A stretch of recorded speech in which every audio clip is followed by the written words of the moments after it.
시편 115편 4절에서부터 10절까지의 말씀을 우리 교독하시겠습니다. 시편 115편입니다. 4절에서부터 우리 10절까지의 말씀을 우리 교독합니다. 제가 먼저 봉독하겠습니다. 그들의 우상들은 은과 금이요 사람이 손으로 만든 것이라.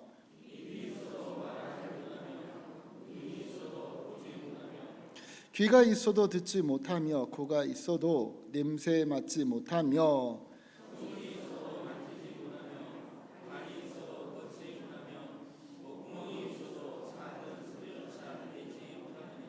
우상들을 만드는 자들과 그것을 의지하는 자들이 다 그와 같으리로다.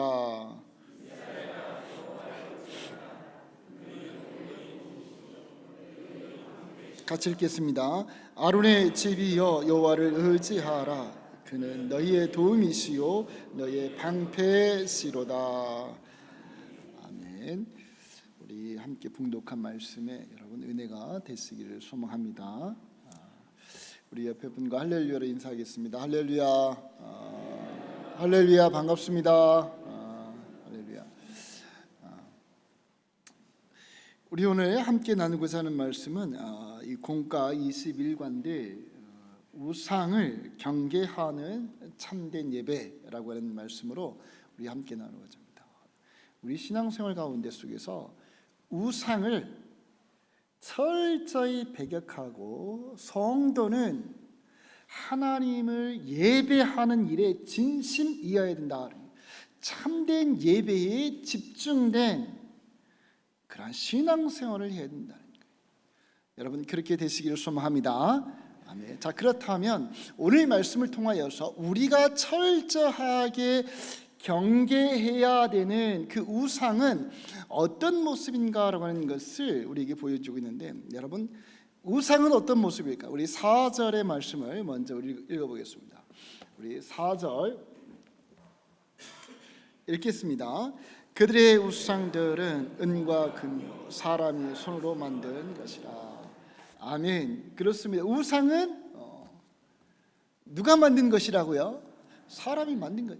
사람이 만들었기 때문에 어떠하다. 5절에서 7절까지 보면 사람이 만들었으니까 아무 능력이 없는 거예요. 비록 코가 있어도 냄새를 맡지 못하고 눈이 있지만 보지를 못합니다. 그냥 형상으로 만들어 놓는 거예요. 그러니까 아무 능력이 없다. 그런데 8절에 있는 말씀에 보면 8절에 있는 말씀을 읽어보겠습니다. 우리 8절 이렇게 시작. 우상들을 만드는 자들과 그것을 의지하는 자들이 다 그와 같으리로다. 아멘. 우상은 어떤 것이라고? 사람이 만들었기 때문에 아무런 능력이 없는데 그것을 만든 사람이나 그래서 그것을 의지하는 사람은 동일하게 어떤 사람이 된다? 우상처럼 된다는 거예요. 우상은 어떤 것인데? 아무 능력이 없는데. 그러니까 내가 우상을 만들고 내가 우상을 섬기고 내가 우상을 예배하면 나 또한 어떤 사람이 된다? 낫승이 된다는 거야. 아무 능력이 없는 사람이 된다라고 하는 것을 이야기해 주고 있는 거예요. 네, 여러분 그렇다면 우리의 삶들 가운데 속에서, 나의 삶들 가운데 속에서 우상은 어떤 것이 있을까? 여러분들에게는 우상이 없습니까? 우리가 교회를 다니면서도 내 안에 우상들이 너무나도 많다는 거예요. 그 우상의 정의가 뭘까? 다른 것이 아닙니다. 하나님보다 우선적인 것, 하나님보다 더 사랑하는 것, 하나님보다도 더 존귀하게 여기는 것, 그것이 우상인 거예요. 우상인 거예요. 자, 여러 가지 우상이 있습니다. 요즘에는 단지 어떤 절에 가야 된다, 어떤 형상이다, 이것을 떠나서 우리가 개념적으로 하나님을 더 사랑하고 하나님보다 더 좋아하고 하나님보다 더 존귀하게 여기는 거 얼마나 많이 있습니까? SNS도 마찬가지고요. 또 어디 취미 생활 하는 것도 마찬가지고요. 하나님보다 사랑하는 것이 사실은 너무 많이 있어요. 예를 들면 이건 예입니다. 우리가 우상을 이야기할 때에 제일 먼저 우리가 예를 드는 것이 이 물질입니다. 돈이라고 하는 거예요. 왜냐하면 디모데전서 6장 10절에 보면 돈을 사랑함이 뭐하다? 일만 악이. 모든 악의 뿌리가 되는 것이 이 돈을 사랑하는 것. 즉 돈을 우상으로 생각한다면, 돈을, 재물을 우상으로 섬기게 되면 그것이 나의 삶의 모든 죄악의 근원이 된다라고 하는 사실이에요. 이 말은 여러분 돈이 필요 없다, 재물이 필요 없다는 말이 절대 아닙니다. 우리 삶들 가운데 속에서 돈은 반드시 있어야 돼요. 재물은 반드시 있어야 됩니다. 그래야 여행도 가고, 그래야 맛있는 것도 먹고, 그래야 그것으로 무엇도 할까요? 효도도 하고, 그것이 있어야 그래도 감사하며 하나님께 헌금도 드릴 수 있는 거예요. 그리고 또 그것이 있어야 이제 나이가 드시면 병원을 자주 다니는데 병원비도 해야 되잖아요. 병원비도. 여러분, 물질이라고 하는 것, 돈이라고 하는 것은 우리의 삶들 가운데 속에서 정말 소중한 것이고 귀한 것입니다. 물질에 축복이 있다라고 하는 것은 여러분 하나님께서 주신 줄 믿습니다. 예를 들면 여러분, 야곱이 요단강을 건너갈 때는 막대기 하나 갖고 갔다가 돌아올 때는 20년 만에 돌아올 때는 하나님께서 어떤 복을 주셨나요? 두 때를 이루는 넉넉한 복을 허락하셨다는 거예요. 성경에서는 돈이 없다, 재물이 없다, 가난하게 살아야 된다 이렇게 얘기하지 않습니다. 하나님은 물질의 복도 우리에게 주시는 줄 믿습니다. 그래서 부유하게 살아가셔야 됩니다. 풍족하게 살아가셔야. 그런데 문제는 뭐냐면 그 물질이 하나님보다 우선이 된다면, 하나님보다 더 존귀하게 여긴다면 그것이 우상이 된다는 것이, 그것으로 인하여서 모든 일만 악의 뿌리가 될 수밖에 없다는 것입니다. 여러분, 제가 이것을 한번 예를 들었어요. 우리가 살아가면서 돈이, 물질이 우리 삶의 목적이 되고 목표가 되면 우리 모든 관계가 여러분 돈의 관계로 엮일 수밖에 없어요. 내가 살아가는 나의 삶의 목적이 돈이고, 그 돈을 이루기 위한 목표가 또한 돈이라고 얘기한다면 나의 삶의 모든 과정들이 돈으로 맺어지는 그러한 관계가 될 수밖에 없고, 그것으로 인하여서 내 삶은 엉망이 되고 오히려 여러분 망가지게 된다는 사실이에요. 무슨 말이냐면, 내가 저 사람을 사귈 때 예를 들면 제가 이호범 목사님이랑 사깁니다. 사귈 때 저 사람이 돈이 좀 있나? 저 사람이랑 좀 사귀면 돈이 될까? 나에게 유익이 될까? 이걸 따진다는 거예요. 이걸 따진다는 거예요. 그러면 그 관계가 온전한 관계가 되겠습니까? 물론 이호범 목사님 돈이 많을 때는 가서 이야기도 하고 친절하게 했다가 만약에 돈이 좀 없는 것 같아, 그럼 빠져나온다면 이런 관계가 된다는 거예요. 물질이, 돈이 우상이 되고 그것이 나의 삶의 목적과 목표가 되어버린다면 모든 나의 관계가 돈이 우선되는 관계가 되기 때문에 그 관계는 여러분 엉망이 되고 비참한 관계가 된다라는 사실이에요. 또한 이 물질이, 돈이 내 삶의 목적과 목표가 되어버리면, 즉 우상이 되어버리면 양심에 어긋난 일이 생겨도, 정당화될 수 없는 일이 일어나도, 불법적인 일이 일어나도 어떻게 될까요? 돈이 나의 삶의 목적과 목표가 되어버리면 그것을 다 정당화시켜버립니다. 양심에 어긋나는 일이 있다 할지라도 안 돼, 이것은 물질이야, 이건 돈이야, 내가 이것을 돈을 얻으려면 양심을 좀 접어두어야 돼 라고 하는 그런 관계가 된다는 거예요. 여러분 이해가 되십니까? 여러분 이런 말이 있어요. 사람이 사람을 속이는 것이 아니라 무엇이 사람을 속인다? 돈이 사람을 속인다는 말이 있잖아요. 돈 앞에서는 무엇이 없다? 장사가 없다는 말도 있잖아요. 그만큼 돈이 내 삶의 목적과 목표가 되어버리면 그것이 우상화되어서 여러분 나의 모든 삶을 어둡게 만든다는 거예요. 여러분 돈을 지금 갖지 말라는 얘기 아닙니다. 돈은 하나님께서, 재물은 하나님께서 우리에게 주신, 믿는 자들에게 주시는 은혜이며 축복인 줄 믿습니다. 그런데 그것이, 그 존귀한 것이 하나님보다 더 우선돼서는 안 된다는 거예요. 그것이 하나님보다 더 존귀한 것이 되어버리면 내 삶이 오히려 힘들고 더 어두워진다는 거예요. 그래서 여러분, 내가 물질적으로 힘들고 어려우면 어떻습니까? 돈이 나의 삶의 목적과 목표를 가지고 살아가는 삶이라면 돈 때문에 힘든 거예요. 돈 때문에 우울하고 돈이 없음으로 인하여서 걱정이 되고 근심과 모든 그 돈이 내 삶을 지배해버리는 거예요. 그리고 우울해진다는 거예요. 자, 그래서 여러분 이제는 이처럼 우리의 삶들 가운데 속에서 세상의 것을 우상으로 삼지 말고, 세상의 것이 우선순위가 되지 말고, 우리 신앙인들에게 있어서 무엇이 우선이 되어야 된다고 하는 것입니까? 무엇이? 하나님이 우선이 된다는 거예요. 아멘이십니까?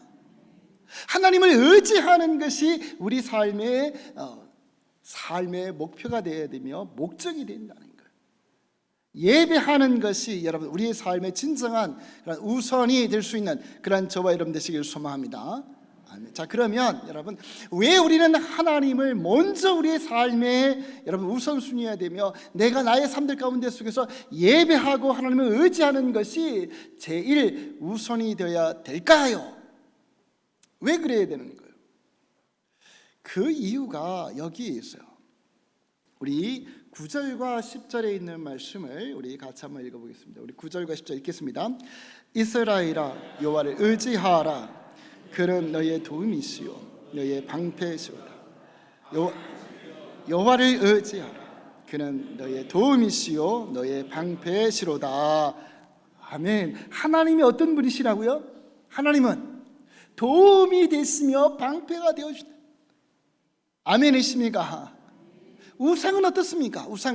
우상은 나의 도움이 될 수가 없습니다. 나의 방패가 되어줄 수가 없는 거예요. 그러니 그 우상을 아무리 섬긴다 할지라도 내가 우상이 되어버리는 나싱이 되어버린다는 거예요. 아무것도 아닌 존재가 되어버린다는 거예요. 우상을 섬기게 되면.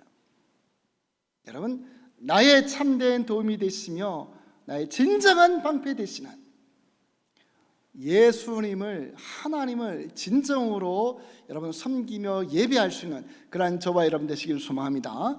아멘. 그래서 시편 46편 1절에 보면 뭐라고 말씀하십니까? 이렇게 말씀하십니다. 읽겠습니다. 하나님은 우리의 피난처시요 힘이시니 환난 날에 만날 큰 도움이시라.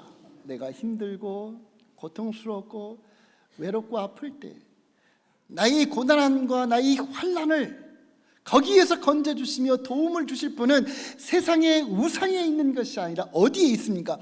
여호와 하나님에게 있는 줄 믿습니다. 그러니 하나님을 의지하라는 거, 하나님을. 이제 세상의 우상이 아니라 세상에 나에게 있는 우상들이 많이 있지요. 그 우상을 의지하는 것이 아니라 전능자이신 하나님을 의지할 수 있는 그런 저와 여러분 되시길 소망합니다. 아멘. 여러분,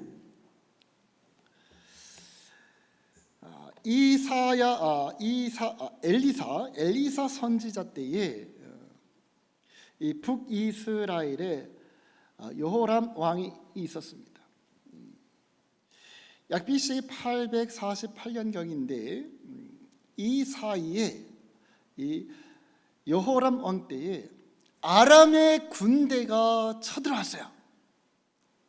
그런데 이 아람의 군대가 엄청나게 군대를 몰고 쳐들어왔지만 북이스라엘과 전쟁할 때마다 패하는 거예요. 왜 패할까요? 성령이 엘리사에게 말씀을 하시는 거예요. 그들이 지금 어디에 왔다, 어떻게 하고 있다, 이 모든 작전들을 엘리사에게 다 알려주고 엘리사는 그것을 왕에게 알려줌으로 인하여서 작전을 다 짜는 거예요. 그러니까 아람 왕이 깜짝 놀랐어요. 야, 우리 중에 혹시 이 배신자가 있는 거 아니야? 정탐꾼이 있는 거 아니야? 누가 뭐라고 얘기합니까? 저기에 가면, 이스라엘에 가면 엘리사라고 하는 사람이 있는데 그 사람이 하나님의 사람인데 그 사람이 다 알려준대요. 다 알려준대요. 그러니까 어떻게 합니까? 아람 왕이 군대와 이 마병들을 동원해서 그 엘리사 집을 에워쌉니다. 그날 그 다음 날 엘리사의 사환이 일찍 일어나 나가보니까 어떻습니까? 아람의 군사들과 말들과 병거가 온 성을 다 에워싸고 있는 거예요. 그것을 바라보면서 이 사환이 깜짝 놀라면서 하는 말이, 내 주여 우리가 어찌하리까? 내 주여 우리가 어떻게 하면 되겠습니까? 두려움과 염려 가운데 안절부절 못하고 있는 거예요. 이 이야기를 들은 엘리사가 뭐라고 말합니까? 두려워하지 말라는 거예요. 왜 두려워하지 말까요? 내가 나가면 저까지 것들 아무것도 아니야. 내가 능력이 있다니까. 내가 저것들을 이길 수 있는 계획이 있어, 전략이 있어. 이게 아니라 저들보다도 나와 함께하고 있는 우리 편이 훨씬 많다는 거. 훨씬 그 편이 누구일까요? 먼저 여러분 열왕기하 6장 16절에 있는 말씀을 한번 읽어보겠습니다. 읽겠습니다. 대답하되 두려워하지 말라. 우리와 함께한 자가 그들과 함께한 자보다 많으니라. 아멘. 많다니까 걱정하지 말라니까. 그런데 그 군사는 눈에 보이는 아람 군대와 같은 그런 사람들이 아니라 하나님께서 이 사환의 눈을 밝히 보여주셔서 보게 하시니 산에 누가 있더라? 불병거와 불말이 산에 가득하여서 엘리사를 에워싸고 있는 거예요. 엘리사를. 여러분, 엘리사 선지자는 이것을 알았기 때문에 두려워하지 않을 수 있었다는 거예요. 무슨 말이냐면, 환난 날에 나를 도우시는 분, 두려움과 염려와 근심과 걱정 가운데 속에서 나를 건져주실 분은 세상에 있는 우상이 아니라 여호와 하나님이시라는 거예요. 그러니 여러분, 하나님이 우리의 삶에 우선 되시고 하나님을 예배할 수 있는 그런 저와 여러분 되시길 소망합니다. 아멘. 우리가 잘 아는 성경 구절이 이사야서 40장 31절에 있는 말씀에 보면 이렇게 말씀을 하십니다. 우리 읽어보겠습니다. 오직 여호와를 앙망하는 자는 새 힘을 얻으리.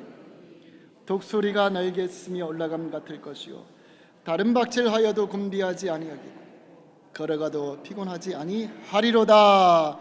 아멘. 아멘이십니까? 여러분들은 이제 누구를 예배하시기를 원하십니까? 아무런 능력이 없는 세상의 우상을 여러분 예배하시기를 원하십니까? 아니면 환난 날에 나를 구원하시며 지치고 힘들 때 새 힘을 주시어서 독수리처럼 날아오를 수 있는 힘을 주시는 만군의 여호와 하나님을 예배하시겠습니까? 누구를 예배하시겠어요? 여러분, 하나님을 예배할 수 있는 그러한 저와 여러분 되시길 소망합니다. 아멘. 여러분, 오늘 비가 많이 왔죠?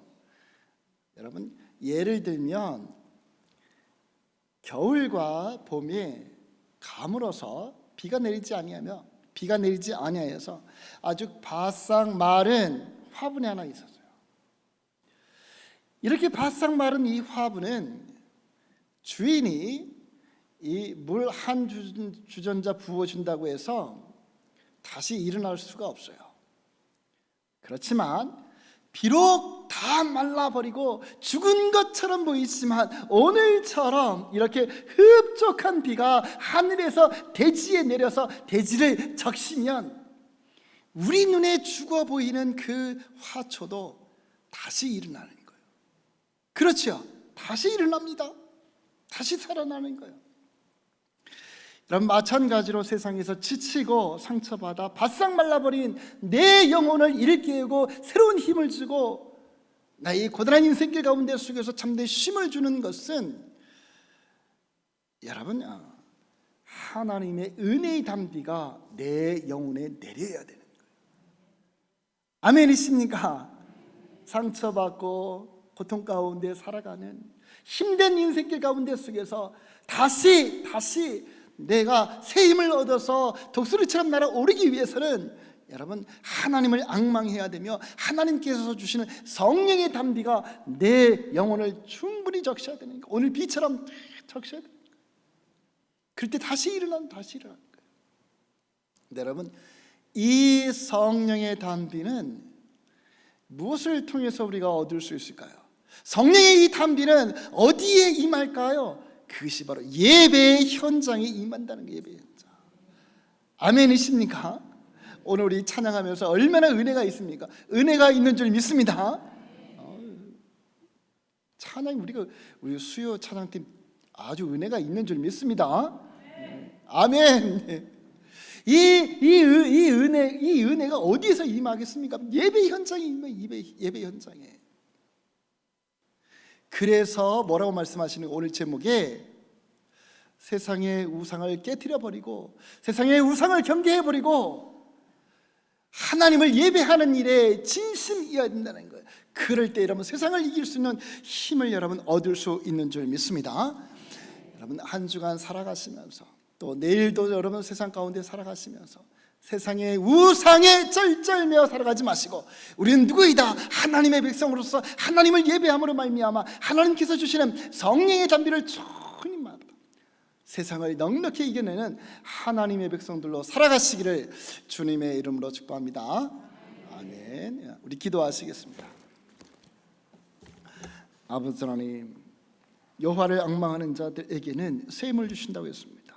하나님은 예배 현장에 성령의 담비를 주셔서 죽어버린 우리의 영혼들, 지쳐 상처받아 어디 아버지 하나님의 쉴 것 없는 우리들을 다시 성령의 담비로 우리를 일으켜 세워주실 터인데 우리의 사람들이 이제부터는 세상의 우상에 끌려다니지 아니하고 오직 하나님을 우리의 도움 되시며 우리의 방패 되어 주시는 하나님을 예배하는 일에 우선이 되어서 세상을 넉넉히 이겨낼 수 있는 이러한 믿음의 사람들 다 되도록 주님 도와주옵소서.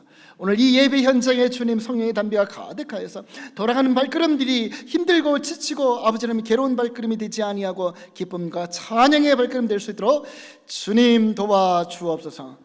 감사드리오며 예수님의 이름으로 기도드리옵나이다. 아멘.